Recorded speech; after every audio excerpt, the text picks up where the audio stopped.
go back to all-time highs, or was it just caught up in all of the hype of smart contract release during the last bull market? I'm seeing a lot all over social media, especially on Twitter, that people think Cardano is a ghost chain and that not much activity is actually happening there.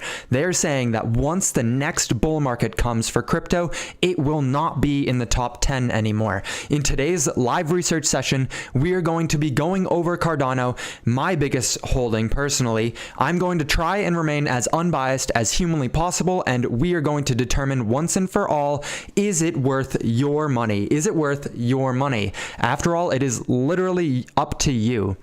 So without further ado, let's get into this.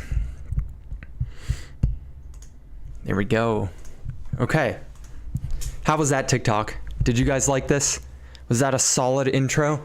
I'm excited because I finally remembered to hit go live on OBS. So now it's actually live right now on YouTube. However, I am going to pause to make sure, because if I waste another 2 hours of my life not actually live on YouTube, I will be sad again.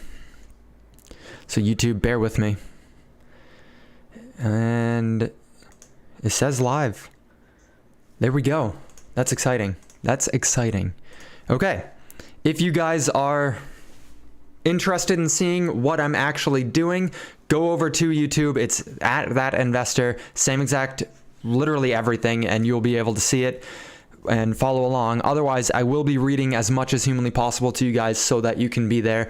Do any of you own Cardano? Kenny G, thank you, thank you. Talk about Shiba. I'm not interested in talking about Shiba. I don't see a point in it. Jesus is the way. Why do you think I'm growing out my hair, my man? I want to see if I can get... I should have done this before, but that's okay. I want to see if I can grab my chat and put it on screen as well. I just kind of forget how to do that. Oh man, I shouldn't have ever disconnected it. It's alright, if you're on YouTube right now, just skip ahead, because if you're probably watching a recording of this, just skip ahead until I found the chat thing. Trust me, I have it all set up. This will be a good live research. Shiba's up 60% in 30 days. That's good. Hopefully you made some money on it. It is literally a meme coin. There's no actual anything behind it, so I have zero interest in researching it. I want to research protocols that can host these meme coins. Like, it's an ERC20 token built on top of Ethereum, so me as an investor, I am far more interested in investing into Ethereum than I would be gambling on Shiba Inu coin. That's my 2 cents.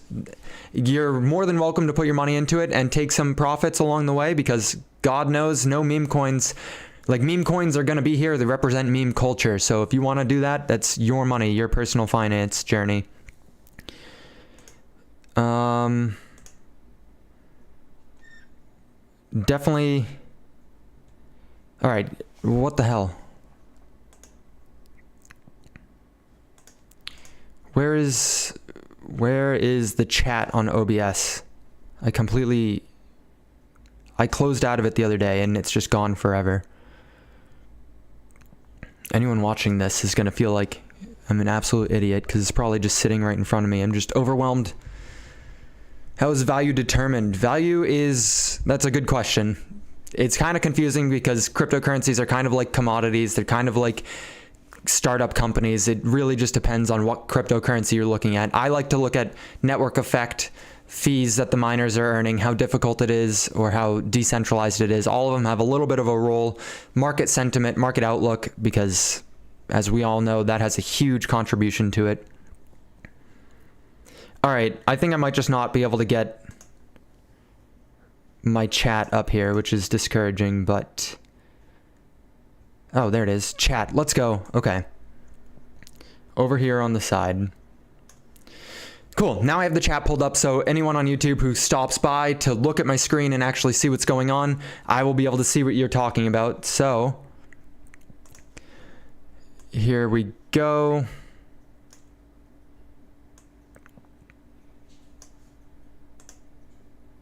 Perfect.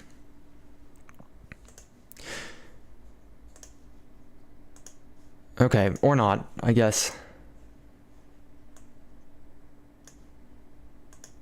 Like, could the chat box stay open? Oh, I probably have to change it.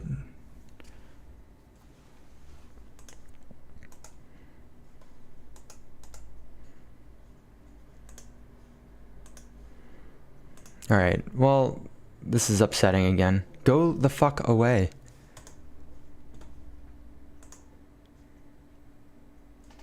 All right, I'm just going into it. Now it worked fine. Cardano, overview and history. And if you guys have any questions along the way, I will be looking back and forth so that we can answer some things and dive deeper into certain topics. But first up, Cardano is an open source smart contract platform that aims to provide multiple features through layered design. For those of you who did not know, Cardano has 2 layers to the blockchain, one for settlement and one for computation. Very interesting. Not all blockchains are like that. It's a modularization. Goddamn. Its modularization will eventually allow for network delegation, sidechains, and light client data structures. Cardano uses a version of proof of stake called Ouroboros to secure their network and manage the block production process. Ouroboros is very interesting. It's something we will touch on a little bit later in this live stream because it's kind of complicated. It's the hybrid model between proof of stake and proof of work where they have, like in proof of stake, you can do targeted attacks against people who are going to be validating the node, theoretically. And through Ouroboros, they try and implement proof of work's ability to randomize who the miner is going to be in any given moment, whoever closes that block in any given moment. So it's very interesting take on Cardano's point, which makes a lot of sense given that they are a peer-reviewed backed blockchain. The network features a native token called ADA that gives stakers a claim to new issuance in proportion to their holdings and allows users to pay for transactions. History. Cardano is an open source blockchain, meaning that anyone can propose improvement to the network and then everyone gets to vote on the improvement to see if it will be implemented into Cardano's blockchain. Pretty awesome. A lot of blockchains are like that, so it doesn't set it too far out. Blockchain originating from peer-reviewed academic research. Cardano does not have a single published white paper, but is developed from a collection of academic papers. Cardano sees itself as a third-generation protocol, improving on Bitcoin and Ethereum as the first and second generations, respectively. Cardano is named after an Italian Renaissance mathematician. All of Cardano's network updates, their roadmaps, they are all named after poets and one mathematician. So very interesting what they're doing. And I just clicked on their roadmap real quick. They have Byron, which is their foundational stage, Shelley, which is where they went decentralized, Gauguin for smart contracts, Basho for scaling, and Voltaire for governance. Right now we are in between Basho and Voltaire, depending on who you asked, because it's not 100% set in stone. Bam, bam, bam. We're done with this. We're on to the next. It is different network upgrades that they are implementing. And so while they are working on scaling, they're also working on governance. And we will again touch on that in a little bit. Can you mirror the camera so we can read your sign? If you let me know, how do I mirror the camera? I would love that. It says Humble Hustle, but I don't know how to mirror. Ah, I flipped the camera. Oh, mirror video. I think that's good, yeah? I had like mirrored video turned off. Hopefully that works. Let me know. What is your prediction for Moonbeam? Never heard of it, so I can't really give you a prediction on something like that. Opinion on Jasmy, Google AI collab. Perfect. Do you like the sign? I'm a big fan of it. It just feels like it fits nicely. I've never heard of Jasmy, Google AI collab. Google already has so much AI that it just makes sense that they release a lot of their stuff. What was that, like Bard or something like that's coming out very soon. All of these major conglomerates are going to be releasing their own versions of different AI tools to the public because of ChatGPT's release. It really just propelled them to kind of pump out their versions, and they have had AI on scales that we can't even imagine for a very, very long time. So I'm excited for that. Okay. So that's kind of the overview for Cardano. It is an open source peer-reviewed based blockchain with 2 layers to the blockchain, one for settlement and one for computation. And they're working on governance and scalability right now.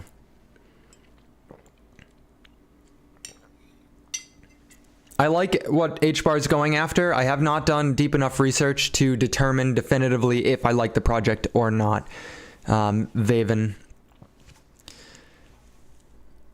I did a poll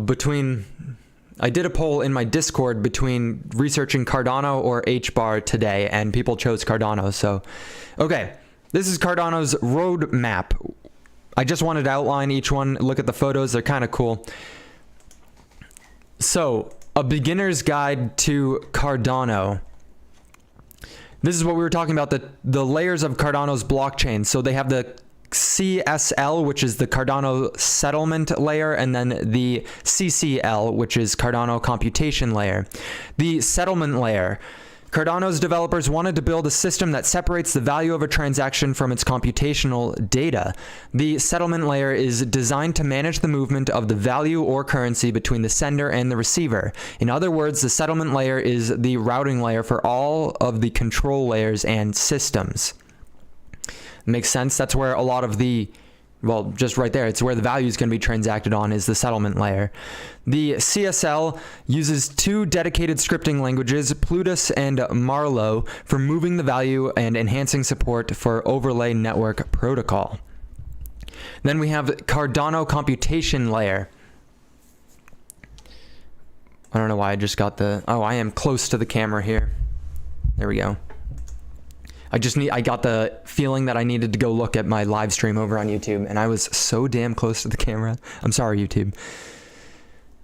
AXL. You're asking me a lot of cryptocurrencies that I have legitimately never heard of. Swamp Donkey, what's going on? Happy to see you in the house. And Tictom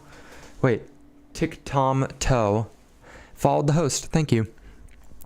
The computational layer. Cardano computation layer helps Cardano to replicate the Bitcoin ecosystem smart contract platform, Rootstock RSK blockchain. The reasoning behind CCL's implementation lies on its ability to help scale specialized protocols over the years. That's very interesting. It makes sense that they would want to divide the two things up into separate sections so that they can scale one without the congestion of the other. The two layers of the Cardano blockchain allow for the ecosystem to proactively implement changes to support faster and more secure transactions while eliminating any user metadata that proves to be irrelevant to the process. Yeah, that makes a lot of sense. Like I said, if you remove the two layers, you can go forward with one a lot quicker and a lot more scalably than if you have the congestion of a lot of metadata attached to each thing. It's similar in a lot of other blockchains. The header of each transaction will kind of like be left behind, so you don't carry along the entire blockchain with every single block. You are literally just looking at the important information that tells you that the blockchain was valid previously and that everyone agreed on the blockchain before, like, that it was added to.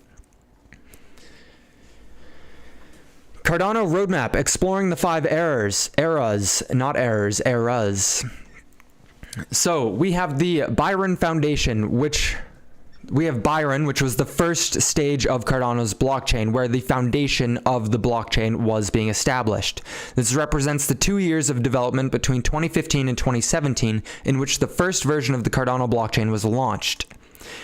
The in-house ADA token was named after Ada Lovelace, an English mathematician, credited for her work as one of the first computer programmers. That's really just fascinating, and it stands to speak as to how Cardano's literally been based off of peer-reviewed studies the entire time. Every single layer, every single implementation that Cardano has had has been based off of the knowledge that we know thus far about the blockchain. Good morning, No. That felt kind of weird to say. Good morning, Noah. Thank you for being here. We're researching Cardano. The next stage, well, yeah, this now goes into Yorori wallet and Daedalus wallet, both fantastic wallets to have if you're into Cardano in any way. They are hot storage wallets. They're just native wallets built into the blockchain. Shelley was for decentralization. The Shelley era is dedicated to the growth and development of the existing Cardano ecosystem. The network was federated through the Byron era, but as Shelley era continues, more and more nodes will be operated by the Cardano community. So Shelley opened the door for these staking pools where you can just go buy Cardano and delegate it into any staking pool that you want, as long as that staking pool aligns with kind of your idea for governance, which wasn't established yet during the Shelley era, but now that we're getting into the Volterra era, governance is becoming more important. So that's kind of how you're going to be able to vote as well. But again, we will get into that a little bit later. Later for ADA. Love me some ADA. Me too. Like I said, it's my largest holding. Hopefully I can stay unbiased for this, but that's for you to determine, I guess.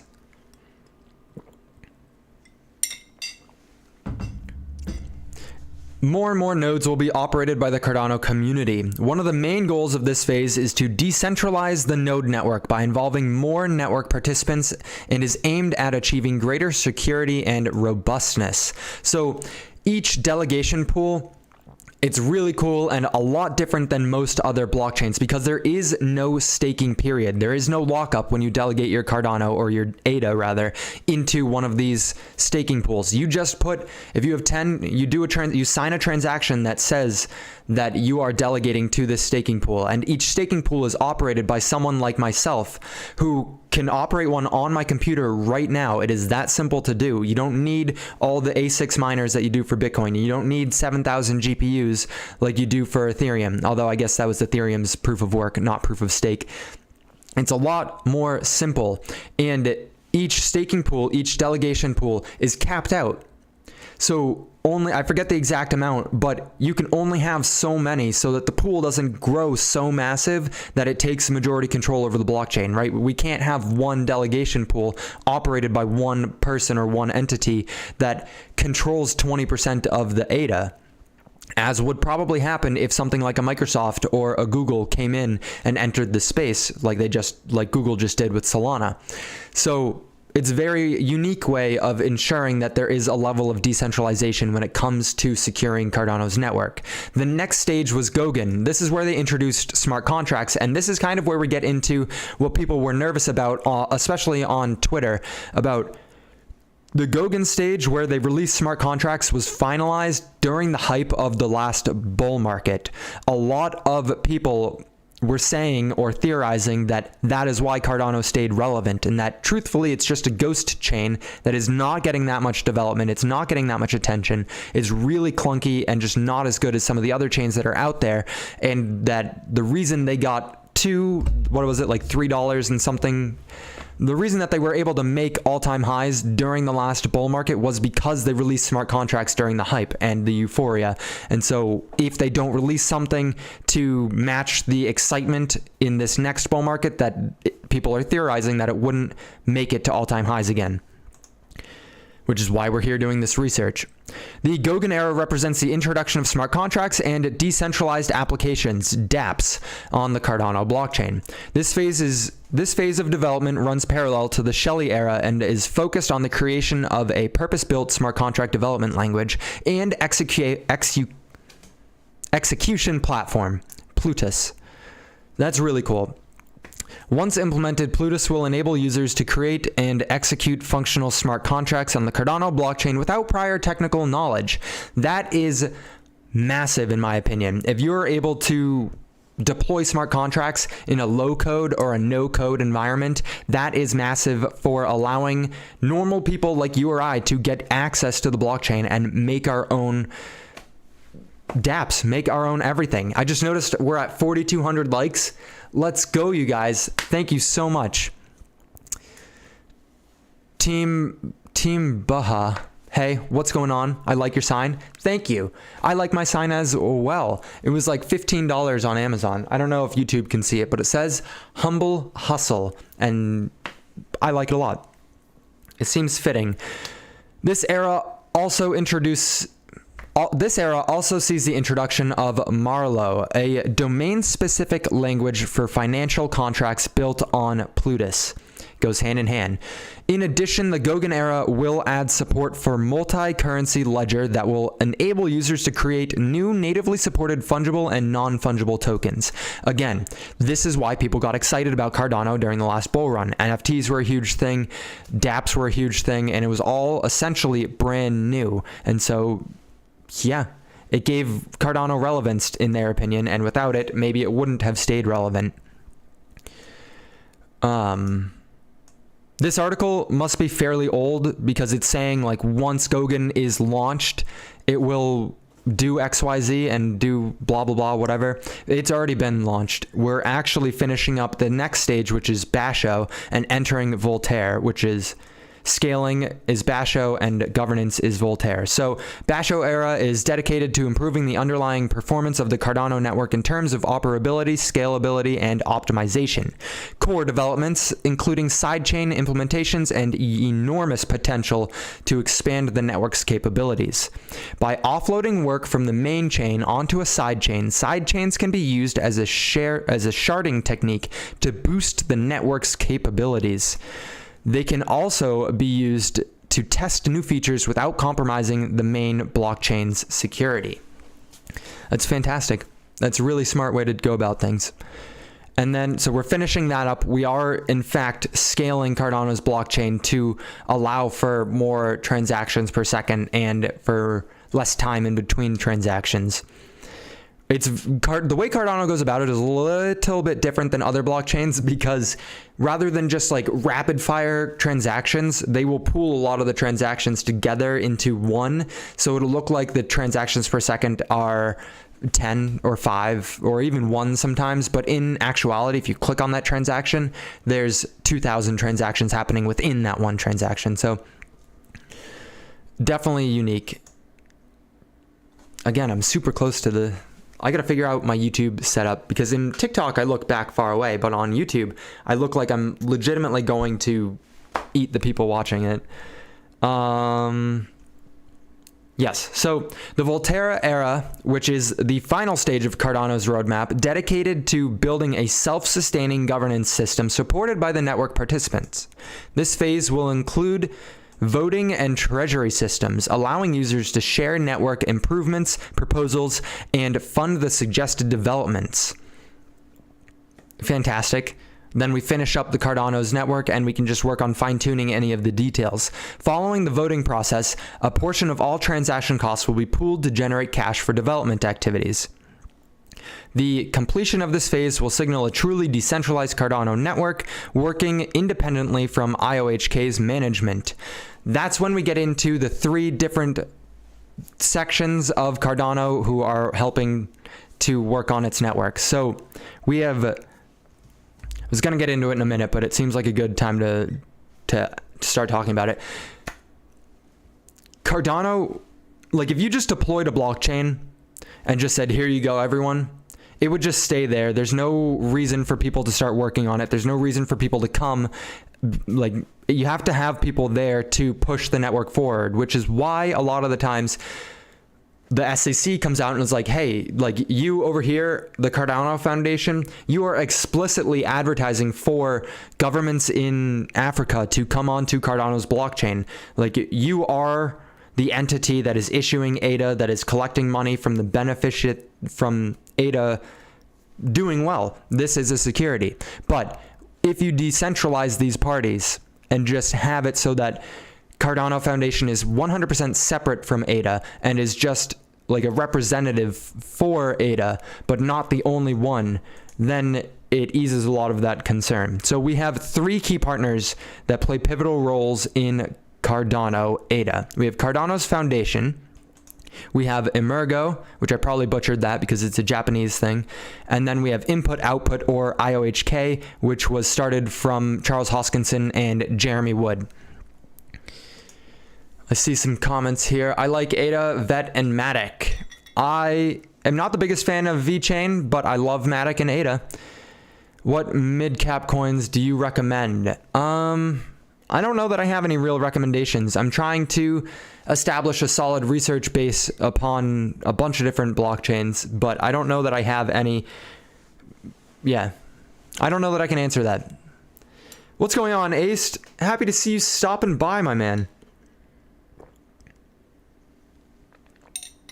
If you guys want to follow along, go over to YouTube. It is the same exact name, @thatinvestor. Same profile photo. You'll see me live right now. And I have the chat pulled up there so I can see and interact with you guys. Okay, so I was going to talk about Hydra, which is their scalability solution. Then I was going to talk about their Volterra era solution for governance, and then get into the 3 entities that are working on Cardano. But I think I'm just going to go straight into these 3 entities and then circle back and touch on these other 2. And then if you guys have any questions along the way, or you're curious anything about Cardano, please say something, and we will pause what we're doing to research it together and hopefully come up with an answer to that. Have a chance to deep dive into Radix DLT yet? It's XRD, bro. I did not do a deep dive into it, but I did look on the surface level, and I like it a lot. It makes a lot of sense why when I posted something about Cardano, Blockchain Boy tweeted about it underneath it and saying me sleeping on Cardano for Radix. It makes a lot of sense, but we'll see when we get there. I'm probably going to dedicate an entire live stream research to it. Oh, what's going on, dude? We got someone here on the YouTube live stream. Yeah, are there multiple people here? You said peeps. Or are you just cementing your spot on the live stream? I don't know. I don't want to take up too much from this. So, okay, we have 3 entities that are playing pivotal roles in Cardano. We have Cardano Foundation. The Cardano Foundation is an independent standard body that oversees and supervises the advancements of Cardano and the Cardano ecosystem. As the legal custodian of the protocol and the owner of the Cardano brand, the foundation works to drive adoption and partnerships, grow the Cardano community globally, and shape legislation and commercial standards to ensure stakeholder accountability at every level. That sets off red flags in my mind. They legitimately just said that they are the owner of the Cardano brand. And I know ADA is the token for Cardano's network as a blockchain, but I said I would try and stay as neutral as possible. Even though I'm a big fan of Cardano, this sets off red flags for me personally for decentralization. So the foundation's most crucial responsibility is driving platform adoption and supporting the diverse Cardano community. People like you engaging with and implementing ideas on the Cardano platform to fulfill this caretaking role to the highest standards. Okay. That calms me down a little bit. The Cardano Foundation has a governing council, a professional executive team, and community managers, recruited in many cases directly from the wider Cardano community. Cool. All right. Then we're on to Emergo. All good. How do you pronounce your name? Percival? Is that correct, Percival? Happy to have you here, my man. Oh, Bodadio sent me some matcha tea. Let's go. 5 out of 19. Thank you so much. Thank you. Now I might be able to go get some matcha tea after this. A founding member of the Cardano protocol, Emergo develops, supports, and incubates commercial opportunities and helps integrate businesses into our blockchain system, our being Cardano. Essentially, for the for-profit arm of Cardano, Emergo endeavors to advance the platform and drive adoption through commercial ventures. That's pretty cool.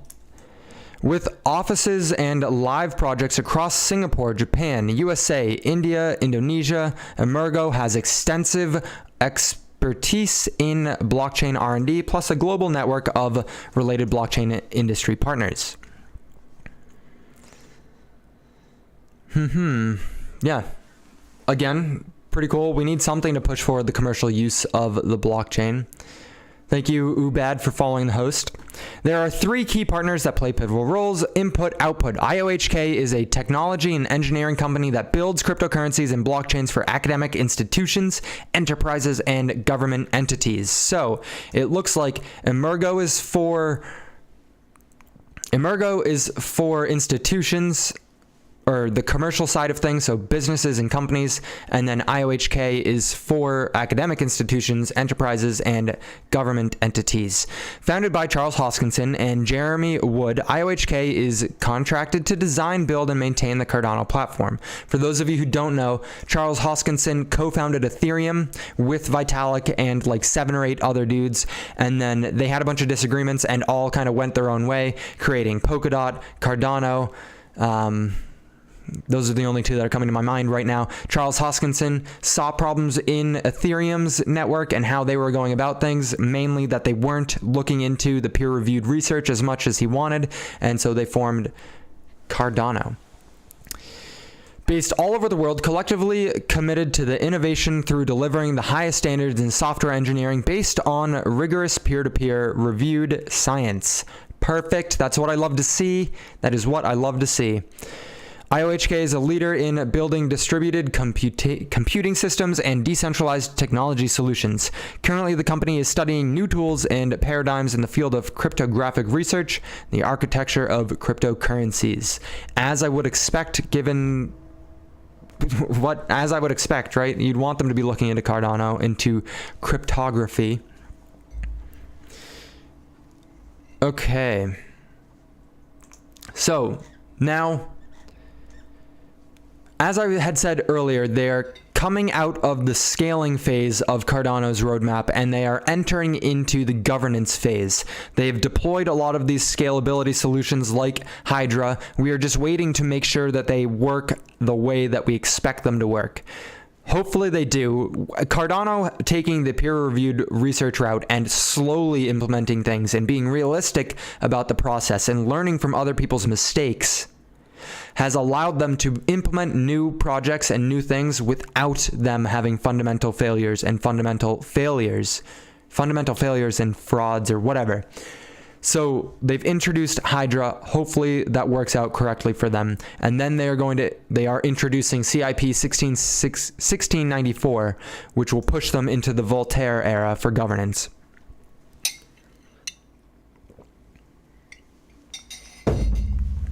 Hydra for payments unlocks micropayments for Cardano.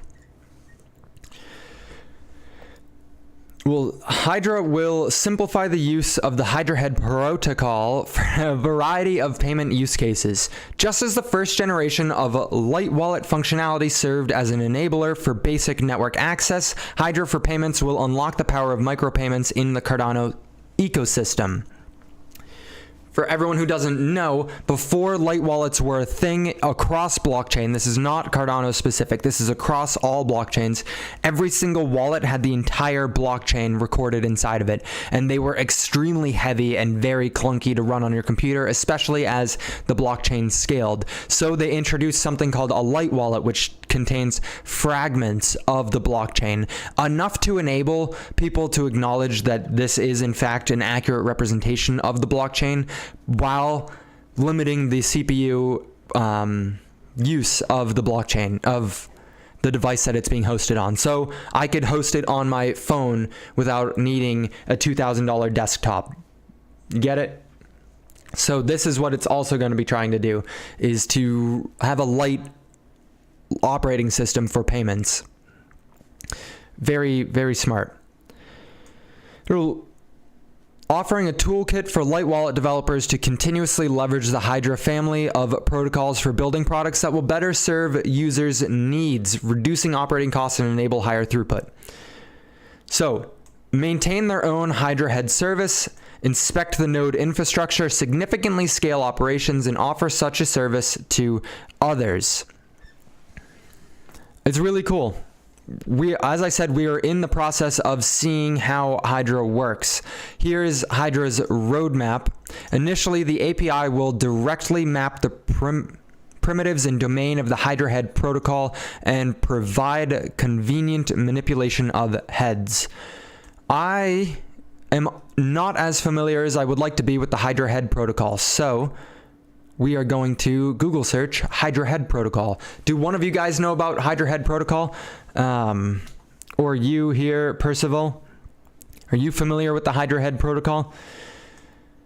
Simply referred to as Hydra is a scalability solution on Cardano. It materializes as an open source framework for the creation of off-chain ledgers and can assist developers from using blockchain in a more efficient way.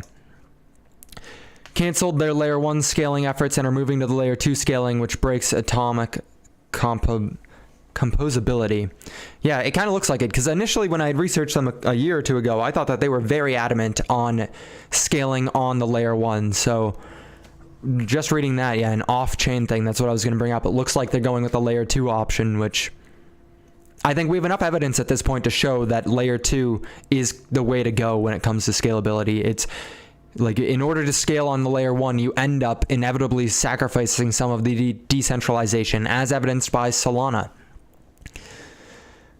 I just know it's a massive scaling solution. We haven't really gotten to see what it does yet. Yeah, someone on Twitter was talking about that Cardano's projections into the next bull market and to see if it can actually stick around and make all-time highs again rely kind of on Hydra working, which makes a lot of sense. We'll go directly to Hydra head protocols thing. Economists need atomic composability, meaning you can compose multiple smart contract calls interactions into one transaction, and if one part fails, the whole transaction fails. Gotcha. Okay, so Hydra that's okay. Thank you, Percival. You're piecing it together for me. Hopefully you guys understood that. Talking and drinking water is making me need to burp. Secure, fast, isomorphic. Ooh, you're using fancy words here. Okay, you didn't tell me anything. You didn't give me anything here. Hydra head protocol. How it works. There are no stake pools involved whatsoever, and the consensus between participants of the head is a full consensus. Everyone needs to agree on every transaction. This offers strong security guarantees to participants of a Hydra head, yet limits the total number of participants to a single head. I was going to say, so this is essentially they're just forking the network, or not forking, sharding the network. Scaling that sacrifices composability between each Hydra head is one transaction leading to a many small DeFi islands, but not one unified ecosystem. This is what Percival is saying. Breaks DeFi because you can send a single transaction that interacts with dApps on other heads or the L1. Yeah, that definitely, I feel like you're outlining some pretty reasonable questions to be having as to how they're going to scale properly. Like if I did everything correctly, but my transaction doesn't go through because someone else who also sent a transaction did it with malice behind it, like that seems irrational, but they have to have thought about that. So let's look into it. How does Cardano Hydra work? I love how most things are just like, how does it work? And they're like, they are seeking to scale the wider Cardano blockchain to reduce latency and increase throughput. And I'm like, okay, that's not at all what I asked. Why did you pop up as the main thing? The Hydra protocol, scaling, and network optimization.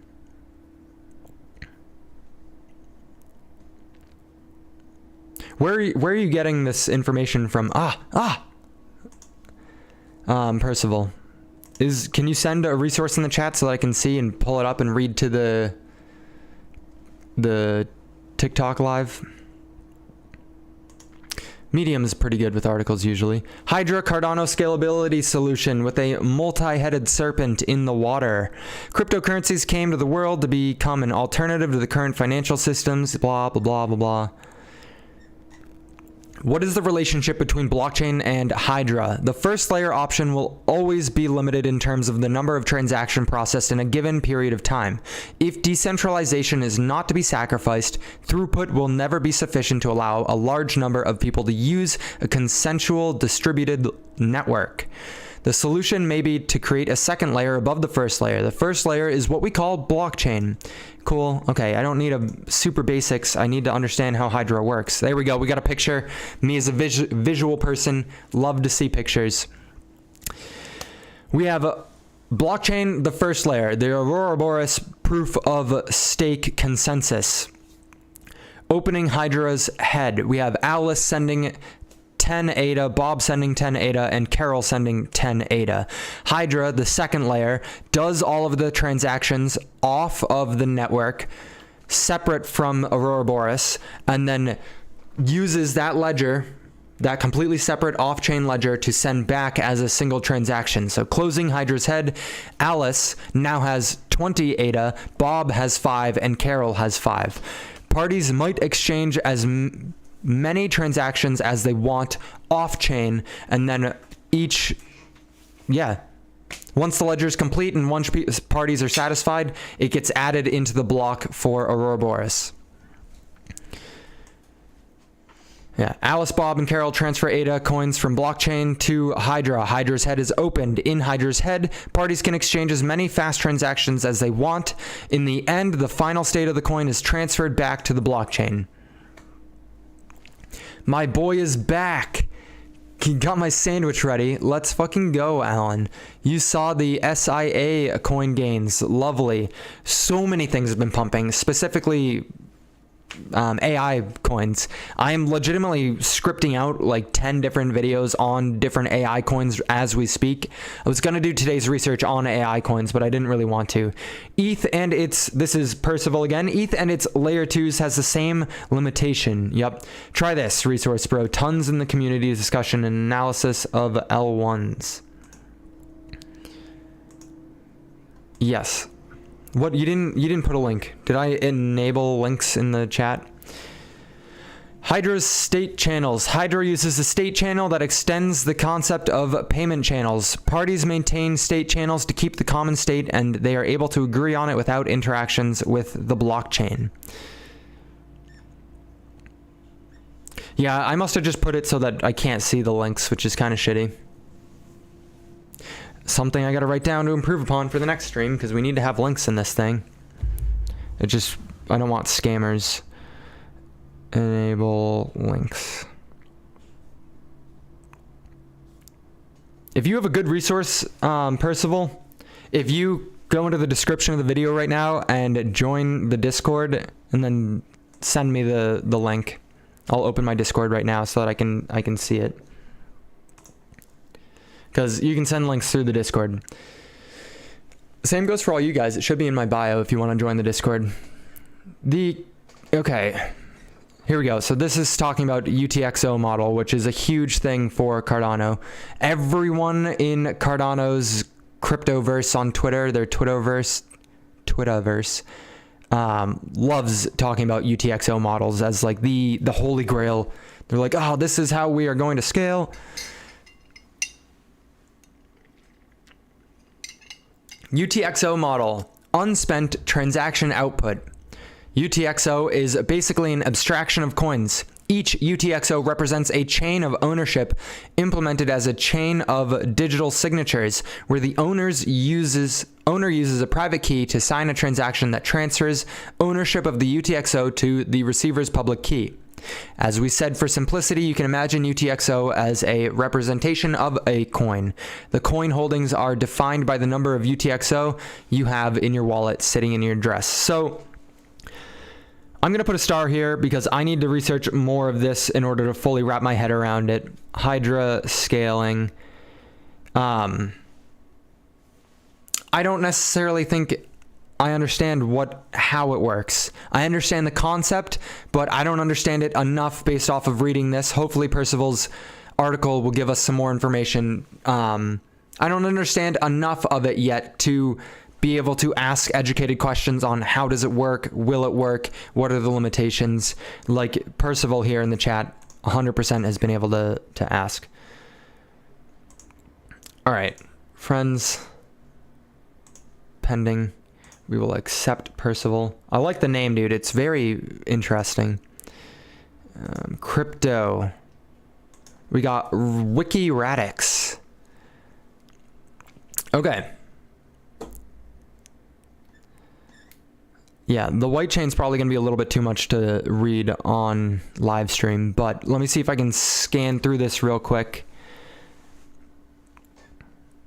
You're going to pull this up and then click on this again so that it's got the good setup here. Okay.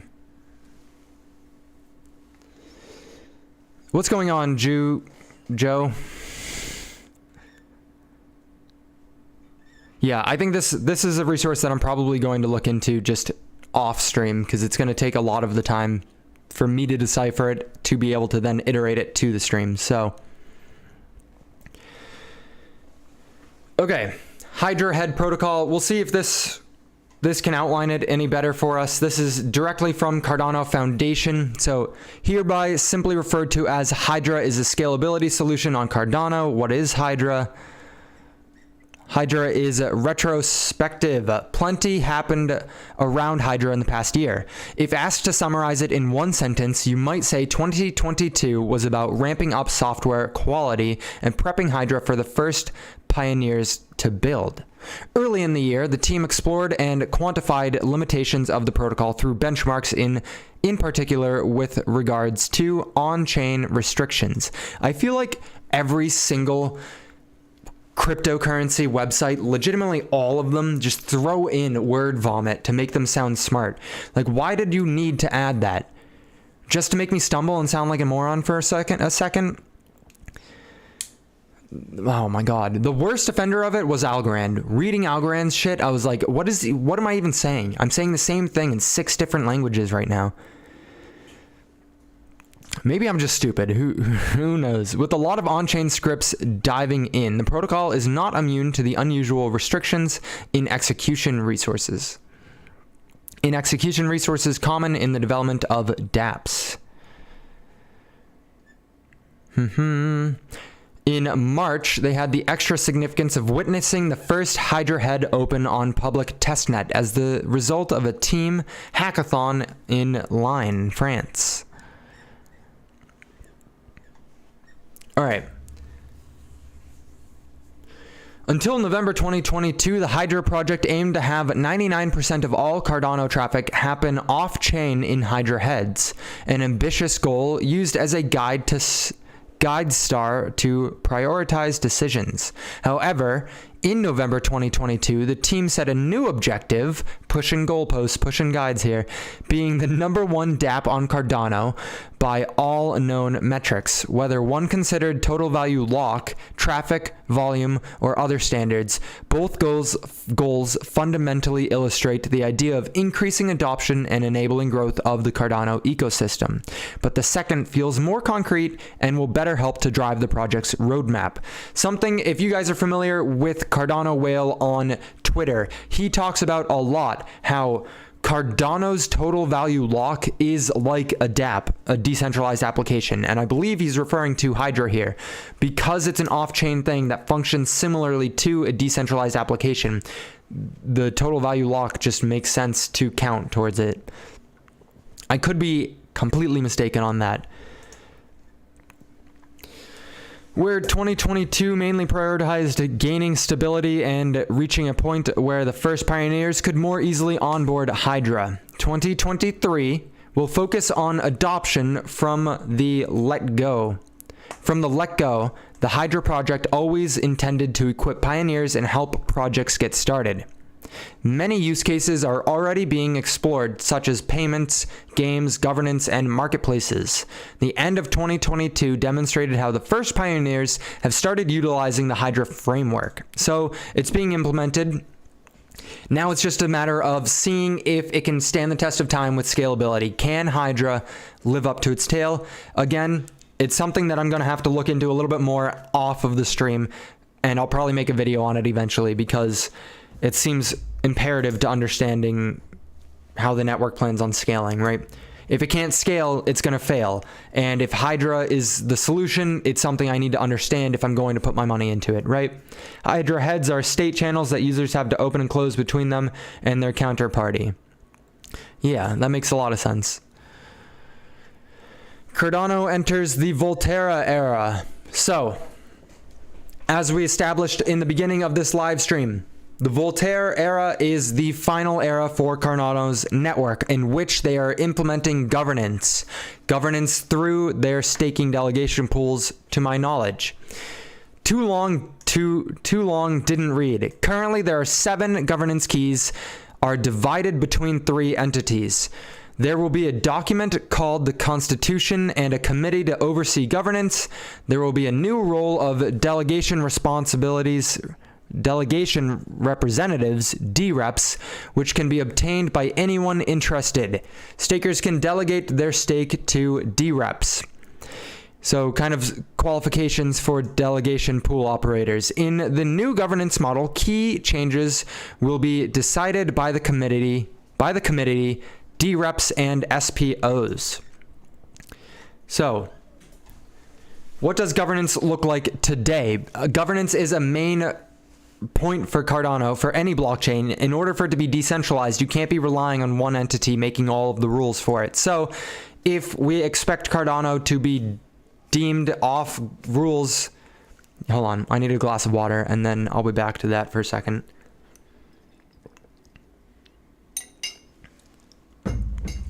If we expect Cardano to be off limits from the SEC, they need to have governance implemented so that there is not one entity that is guiding the entire jurisdiction of Cardano, of every blockchain.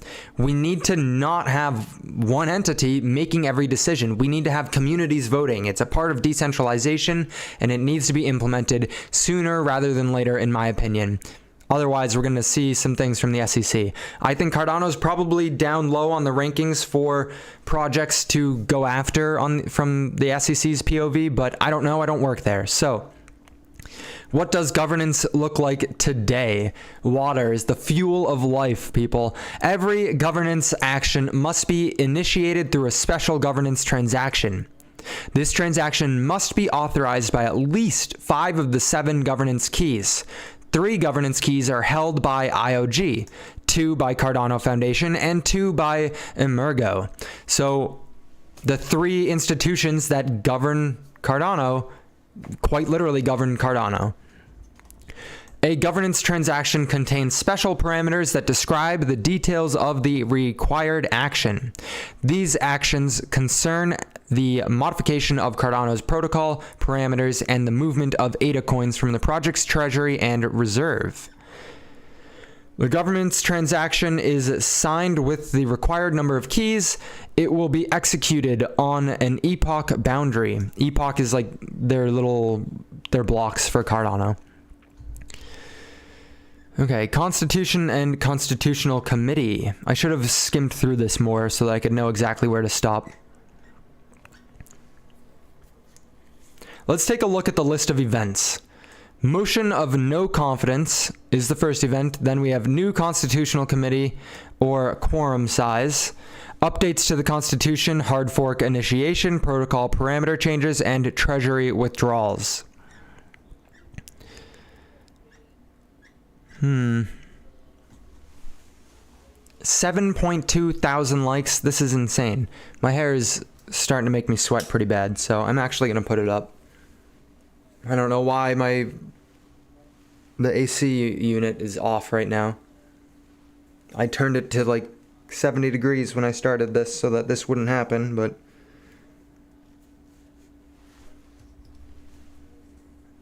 give me time, give me time. I'm almost done. All right. I'm quite literally sweating right now. There will be a Constitution and Constitutional Committee. Why do I keep doing that? Committee. A document called Constitution will be created to define the core values and guiding principles for the governance of the Cardano project. At some later stage, it is possible that part of the document will take the form of a smart contract. In the initial phase, it will only be an off-chain document whose hash will be stored on-chain in the Cardano ledger. Okay. There will be a constitutional committee made up of members or entities that will have responsibility for overseeing governance. All governance actions must be in accordance with the Constitution. Sounds like a country here. It sounds like the United States. Words are hard. Words are very hard, Swamp Donkey.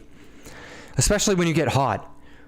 These lights are a lot hotter than they might seem. It is important to say that the Constitutional Committee will not have any special powers compared to other actors. The other actors, DREPs, can replace the Constitutional Committee members at any time and must approve all governance actions. It can be said that the committee has very similar rights as the other members. One of the reasons for this existence of the committee is to solve the bootstrapping problem. The commission may act as a mentor or advisor. I am done reading about governance because I continue to say committee. Why do I keep adding tit into committee? Okay. What questions do people have so far? Because I want to talk about DGED as their most recent news press. Their most recent activity that is happening on Cardano's blockchain is the launch of DGED, which is their algorithmic stablecoin. Flashbacks to everyone, back to Terra Luna's collapse, because that was the last algorithmic stablecoin that really was in existence in any popular fashion. DGED is offering extremely high APY and kind of making me nervous because I think looking at one use case, one case study of Terra Luna, the last stablecoin, it literally collapsed to zero, taking $60 billion with it. So why a cryptocurrency that is founded in peer-backed research would embark down the journey of a stablecoin that is algorithmically pegged to $1 makes no sense to me. Have any of you guys used DGED yet? I was talking to someone on Twitter saying that they were going to start using DGED.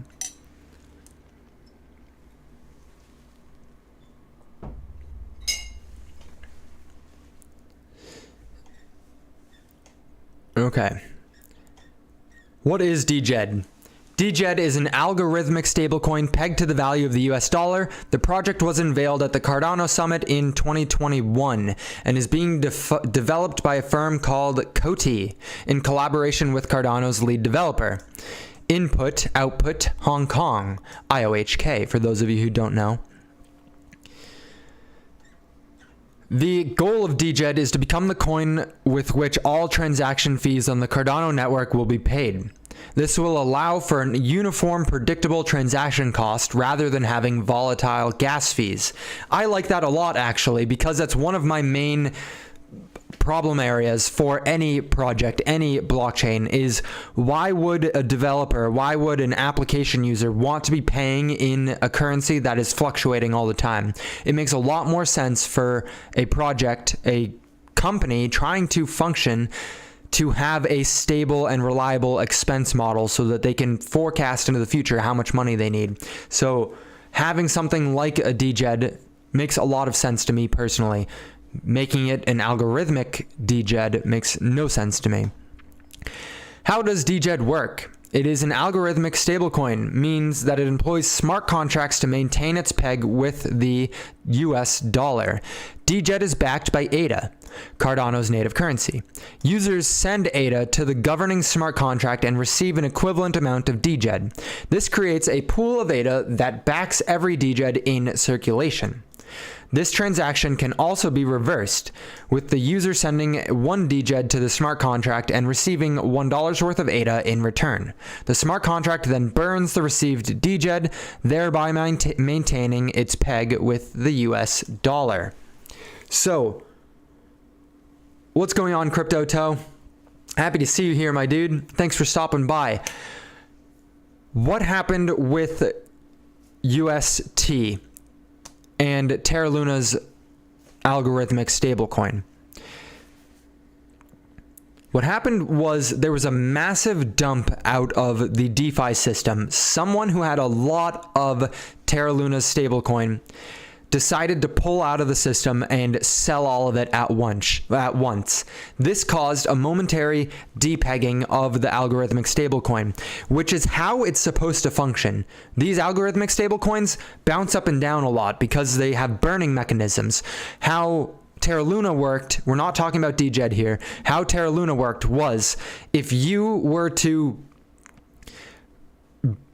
order to transact, if you were to try to go from the stablecoin into Luna's, from Terra into Luna. Hold on, give me a second because it's been months since I've had to go over this for anyone. If you were to go from the stablecoin into the currency, it would burn the stablecoin.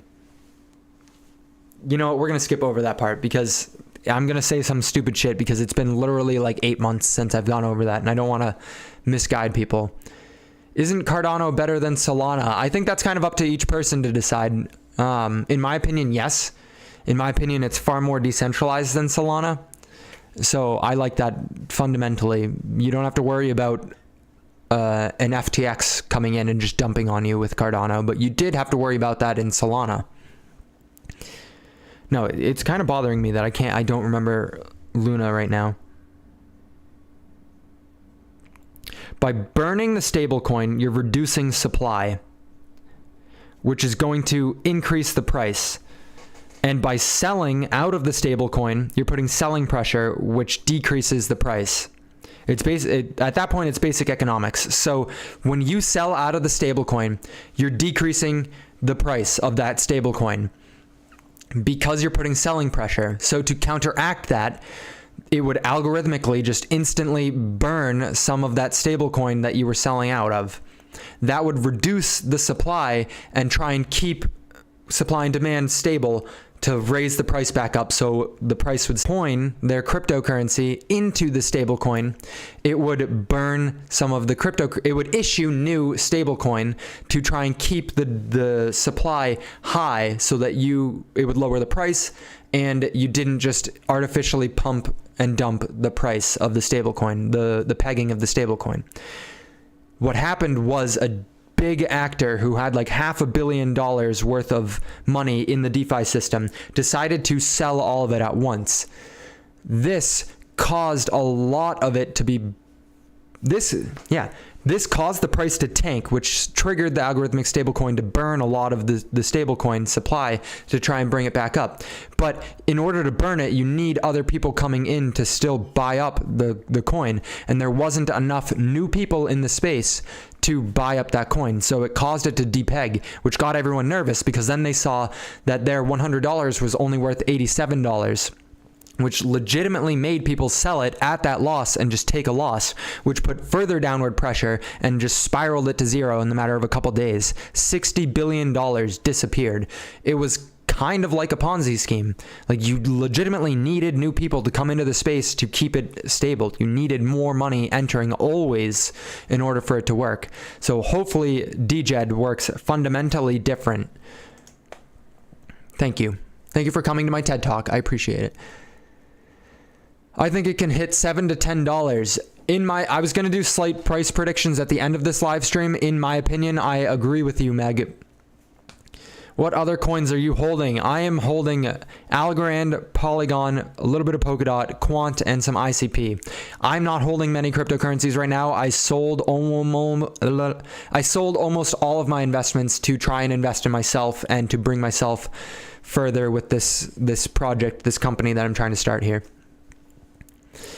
Of course, there's always a very real possibility that ADA experiences a major drop, in which case there might be a shortage of ADA in the contract to give back to the DGED holders. So you give up ADA and receive the equivalent DGED. So it's backed by the value of ADA. So if ADA is $1, you put in one ADA and you get one DGED. If ADA drops in value and it's 50 cents, you are going to get back 2 ADA when you go to receive it. From my understanding here. This is exactly what happened to Terra USD last May, causing Luna to begin its eventual plummet to $0. To prevent such a situation, the smart contract also maintains a stockpile of Shen, which is DGED's reserve currency. The smart contract ensures that DGED is always 400 to 800% collateralized by a reserve of Shen. This helps maintain the stablecoin's price stability and ensure that if ADA does plummet, DGED holders can be made whole with Shen. That seems absolutely moronic in my opinion. Who on earth, let's say worst case scenario, shit hits the fan and everything is going down in a straight line for DGED and Cardano, okay? Who on earth is gonna want Shen? It's like it's like investing in a company that's going bankrupt. It's like, I don't want your shares. Voyager went bankrupt. And I had money locked up in Voyager, and part of the way that they're going to try and make me whole is by giving me shares of the newly formed Voyager. Voyager is ruined. Voyager's reputation is gone. I don't want equity in a newly formed Voyager. That's worthless to me. I wouldn't want Shen. Hopefully it changes up a little bit in this article, but that seems absolutely idiotic in my opinion. Unlike DJED, which is pegged to the US dollar, Shen is open to volatility, which means that Shen's price valuation can rise or fall with market conditions. However, Shen holders will receive a small fee every time users exchange ADA for DJED, or Shen and vice versa. This provides an incentive for users to hold on to the Shen, ensuring price stability. It seems like a massive scheme in my opinion. When do you think Cardano will reach $1? I think probably sometime this year, but I'm just guessing, speculation. Binance is taking funds. Yes, Crypto Chimp. Did you just get the email? I was going to make a video on it today actually to publish. Binance is going to be buying Voyager at a steep discount. In my opinion, just guessing, it'll probably be between 50 cents on the dollar and 70 cents on the dollar. I think that's where we're going to end up being made whole with. I don't know though. I do know that if you had money in Voyager, you need to go to your email and create a Binance account, a Binance.us account, and put in through the link that they sent you so that you can get your money into Binance, so that you can get as much of it as you can. If you opt out of Binance, Voyager is saying that you will not get nearly as much money as if you opt in. I haven't gone through it all. I was going to do that after this for the video. Moreover, users will not be able to burn Shen for ADA if the reserve ratio is below 400%. This is because priority is given to users who want to burn DJED for ADA. On the flip side, Shen cannot be minted if the reserve ratio exceeds 800% to avoid the dilution of rewards for existing Shen holders. As such, the Shen reserve is crucial for the working of DJED. This seems moronic. Someone explain it to me. How is this not an absolute Ponzi scheme? How is this not just the only incentive for people to hold Shen is to receive money, transaction fees, every time ADA is converted to DJED?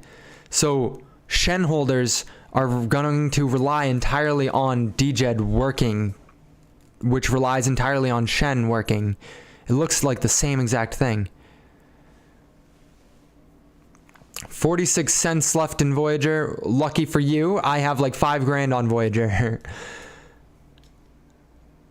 Yeah, it is creating a fund from nothing, lol. Yeah, this is legitimately what, I mean, I guess they're adding another layer into Terra Luna, but just my gut reaction from reading into this thing, it looks, ooh. Which is a shame because I really wanted it to be cool and different. DJED will also have a proof of reserve that will allow users to verify the assets backing the stablecoin. That, again, that kind of sounds like, at least they're being honest about it. It's not fraud, but it sounds like what FTX did, where they're like, don't worry, our funds are backed by this FTT token, and as long as you guys like the FTT token, you guys have your funds. Like, we're good. But then nobody wanted the FTT token because they started going bankrupt. This level of transparency is much needed given the current volatility and FUD in the market. Recent market events have proven again that we need a safe haven from volatility, and DJED will serve as this safe haven in the Cardano network, says Cody, CEO. Not only do we need a stablecoin, but we need one that is decentralized and has on-chain proof of reserves, said Bar Geffen. Yeah, I want to see Charles Hoskinson's POV on this DJED scenario. They could just submit to being audited. Why do this shady way? It seems like they're allowing third parties to audit. If they make everything transparent, then they are submitting inherently to being audited. Yeah, I want to see. And then that was kind of wrapping it up. I was going to look at current events that have happened with Cardano, and then answer any of your guys' question and just chat and see what you guys were up to. Percival, thank you so much for joining me. I just wanted to throw that out. We're still here. It means a lot, man. It means a lot.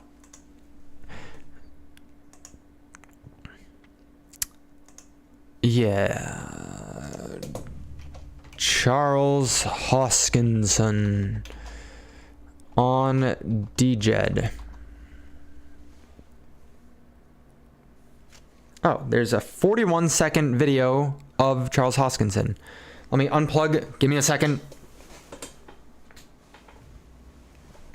Okay. Let me turn the volume up a little bit. And this is a YouTube clip with 121 views titled Charles Hoskinson on DJed Stablecoin Utility. Let's see if this answers some of our questions. It's only 40 seconds, so it may or it may not. I know where I'd like to use it. I'd like to use it microfinance. I'd like to do loans with it. And especially in Kenya, we have some people to do such a pilot with. Be really cool to do microfinance in Haiti too, Captain Haiti. That'd be a lot of fun, man. Yes, sir. Yeah, yes, sir. I'm telling you, they're getting screwed right now with the rates. Some cases charge, the rates are 85% to up to 170% in Haiti in particular. And the non-performing loan rates can be as high as 60%. Well, what if we come up with a model that's 1/3 of that, and instead of having 60% default, have a 2% default rate? These are the kinds of things that we can actually talk about there.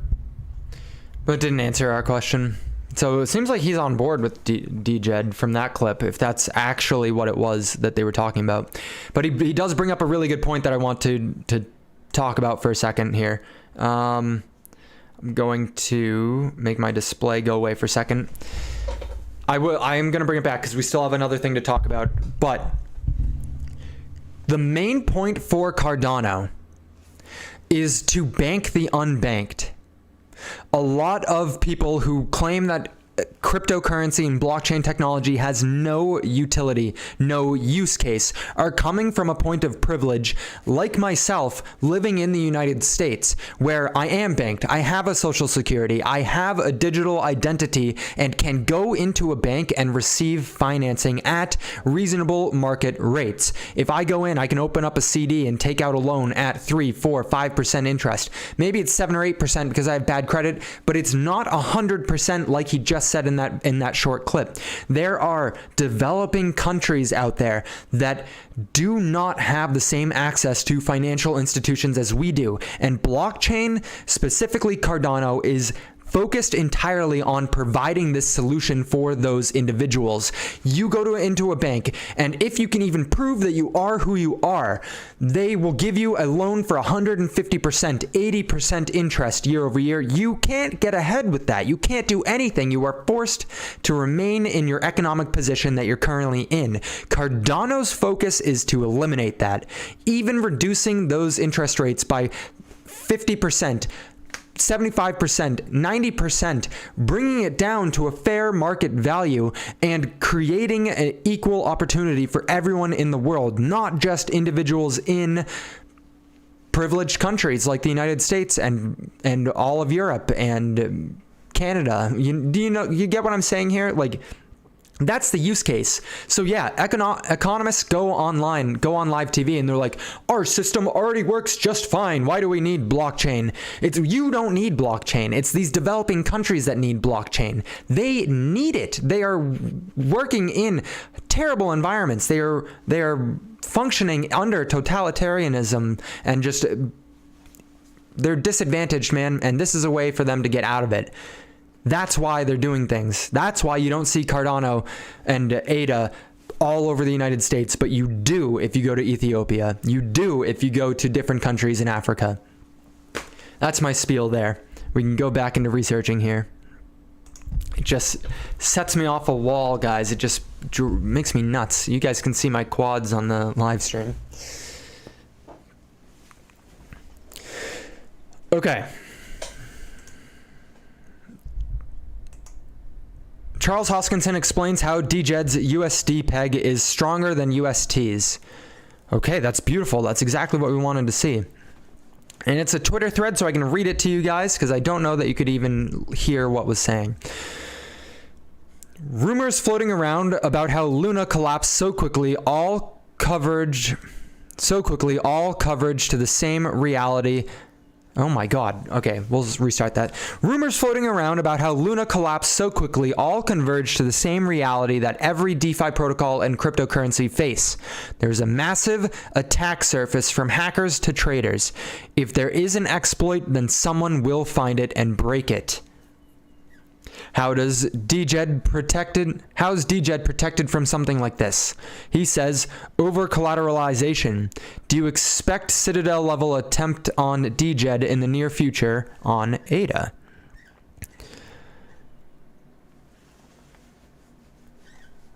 Okay, so he doesn't really explain it. Article, thanks for making me look like an idiot. Let's read what the article had to say at least.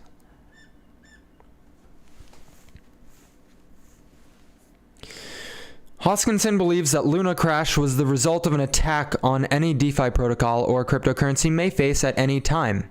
I agree with that fundamentally. If you watch it, it was a single actor who sold a massive position in their DeFi system. They have an entire DeFi ecosystem and one individual took the money out and sold it all at once, causing it to initially depeg, causing a death spiral. Hoskinson believes that Luna crash was the result of an attack. Yep, I just read that. He stated that an attack like this could be pulled off by anyone from hackers to traders. A little exploit is enough to break it and succeed, Hosk tweets.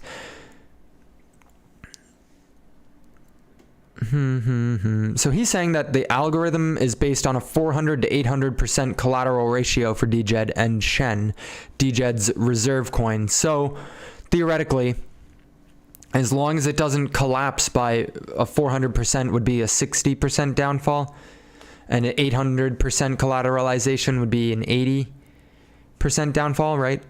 So as long as it doesn't depeg by 60%, then you're good, I guess.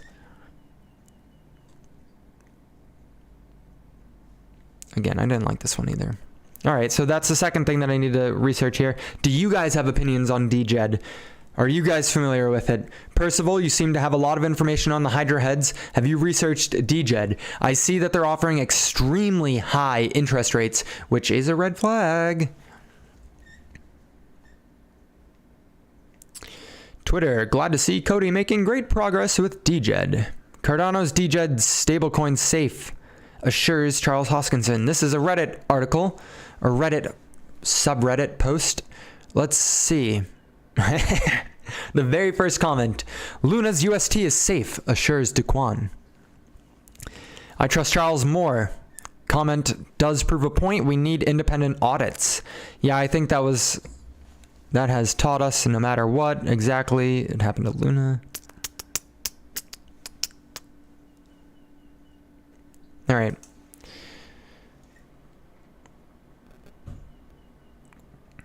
Yeah, I'm going to look into DJed a little bit further later. DJed research. I feel like that could probably entail an entire live stream to itself. That is a wonderful question, Jason. A wonderful question. What is ETH 2.0? Ethereum 2.0 was the merging of proof of stake with proof of work. So Ethereum was proof of work. And then they introduced a network upgrade, which was deployed on a test net that is kind of a parallel net, not kind of, it is a parallel network to Ethereum's mainnet. Ethereum's mainnet is where everyone participates. So Ethereum's mainnet was proof of work, meaning you needed extremely high levels of computation. It was energy intensive, and it was energy intensive essentially. And proof of stake was running in the background parallel on a test net to make sure that it worked perfectly fine. Because if they just launched proof of stake onto the mainnet and it was wrong in any fashion or it didn't work, it would have collapsed Ethereum. So they ran a parallel test net next to it. When it was confirmed that it was in fact functioning the way they expected it, they merged the two and got rid of the proof of work. Proof of stake took over. That's why it was deemed the merge. ETH 2.0 is just a hard fork on Ethereum's network, similar to Ethereum Classic is a hard fork of Ethereum. It's a network upgrade, and what happens is not every miner, not every node validator wants to move move to this new way of doing things, because the miners who were mining Ethereum in the proof of work stage of things were making a shit ton of money. And so they did not want to give up all those sweet profits by going to proof of stake model, but the majority did.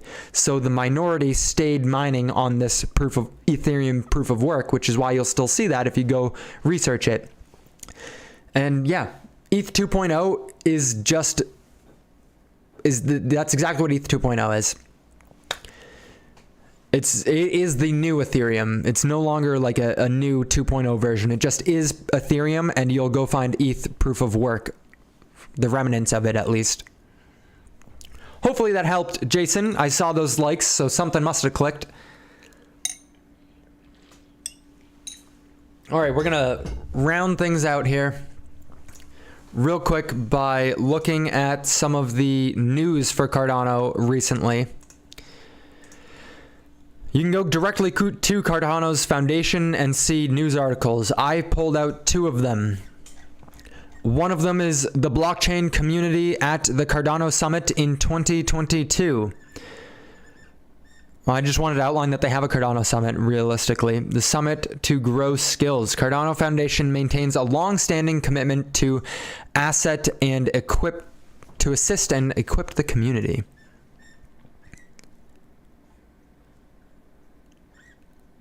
Okay, well, I had initially 3 hours ago when I was prepping for this live stream, I had something I was going to say for this, but I didn't write it down, and so now I don't remember it. But essentially, this is a point in which you want to pay attention.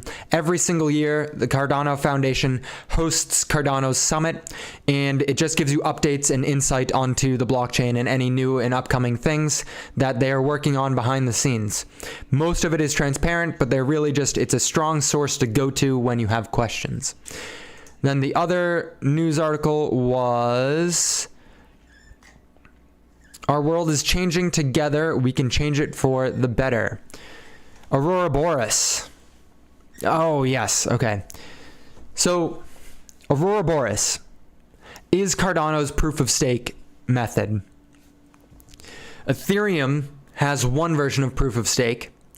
In Ethereum's version of proof of stake, theoretically speaking, you could attack an individual who is validating the node, because we can see definitively who the node operators are at any given moment.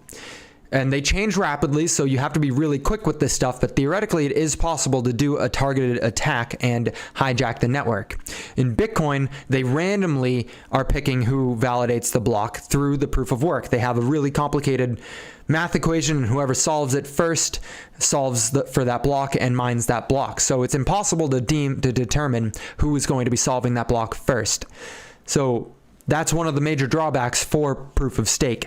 Cardano aims to solve that with Aurora Boreas, which merges the two, the randomness of proof of work with the scalability and environmentally friendliness of proof of stake. Aurora Boreas is the first peer-reviewed, verifiable, secure blockchain protocol, and Cardano is the first blockchain to implement it.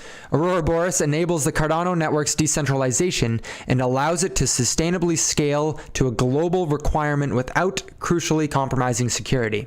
The protocol is the accumulation of tireless effort, building on foundational research, and is propelled by a vision for more secure and transparent global payment system.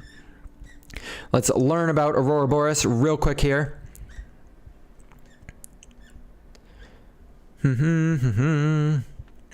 Okay. Aurora Boreas ensures the continuity of each moment, the incremental, yeah, I'm not going to read that quote because it's going to use words that aren't good for me. What's going on, NFT Sage? Nice to see you stop by here. Stake delegation and stake pools. Aurora Boreas is a proof of stake protocol. It distributes network control across stake pools. Node operators with the infrastructure required to ensure a consistent and reliable connection to the network. For each slot, a stake pool is assigned as the slot leader and is rewarded for adding a block to the chain. ADA holders may delegate their stake to a specific stake pool, increasing its chance of being selected as the slot leader and share in the stake pool's rewards. Is very energy efficient. Yeah, in a nutshell, Okay. Let me move on over here to get centered view. So far, we are seeing the foundational research that Cardano is built on top of. They are a peer-reviewed blockchain.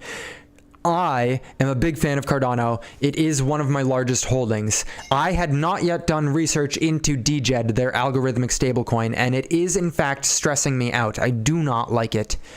I need to do further research in DGED and Hydra scaling, because these are two things that have come out since I made Cardano my largest position, and I need to understand them in order for me to fully commit myself to Cardano continuing forward. In my opinion, Cardano has one of the largest opportunities at its hand. Its total addressable market is all of the underdeveloped countries and areas of the world. So currently speaking, 60% of the population is banked.